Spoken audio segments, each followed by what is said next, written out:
Hello বন্ধুরা, welcome to football তোমাদের ভিডিওতে সবাইকে স্বাগত। তো এই ভিডিওতে একটা খুব ইম্পর্টেন্ট আপডেট তোমাদের সঙ্গে শেয়ার করছি। সকাল থেকেই তোমাদেরকে আপডেট দিয়ে যাচ্ছি যে এই মুহূর্তে ইস্ট বেঙ্গল টিমে অবভিয়াসলি ফরেনার্সদের নিয়ে একটা প্রবলেম রয়েছে। 4জন ফরেনারের তো মানে বলা যায় বেশ ভালো রকম ইঞ্জুরি, 2জন তো অলরেডি মানে আউট অফ দ্য সিজন প্রায় বলা যায়। সাউল ক্রেসপো তিনি তো স্পেনে ফিরেই গিয়েছেন। অন্যদিকে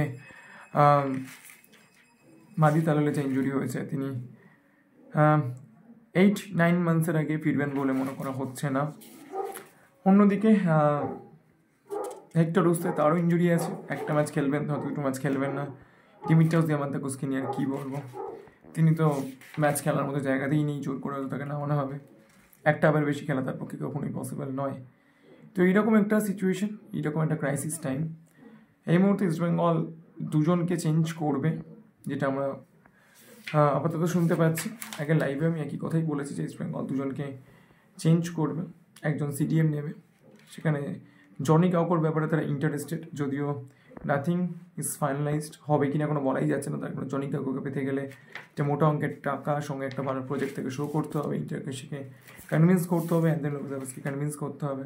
এতগুলো ম্যাটার্স রয়েছে জনি কাউকোকে পাওয়ার জন্য। তো সেটা অবভিয়াসলি একটু ডিফিকাল্ট ম্যাটার তো হবেই, তার কারণ বাজেট কনস্ট্যান্ট রয়েছে, এটা তো একটা ফ্যাক্টর, এটা নিয়ে কোনো অস্বীকার করার জায়গা নেই। অন্যদিকে এছাড়া বাদবাকি যেসব ব্যাপারগুলো এই মুহূর্তে রয়েছে সেখান থেকে আমরা জানতে পারছি যে সাউল ক্রেসপো বা হেক্টর রুস্তের মধ্যে কোনো একজনকে চেঞ্জ করা হবে। তার কারণ সাউল ক্রেসপোর সঙ্গে যেহেতু 2 ইয়ার্সের কন্ট্রাক্ট রয়েছে, তো সেক্ষেত্রে তাকে ছাড়তে গেলে একটা মোটা অঙ্কের একটা ক্ষতিপূরণ দিতে হতে পারে। মাদি তালাল তাকে রেজিস্টার করবে ইস্ট বেঙ্গল, তিনি কবে ফিরতে পারেন তার উপর ডিপেন্ড করবে তাকে ছাড়া হবে কি হবে না।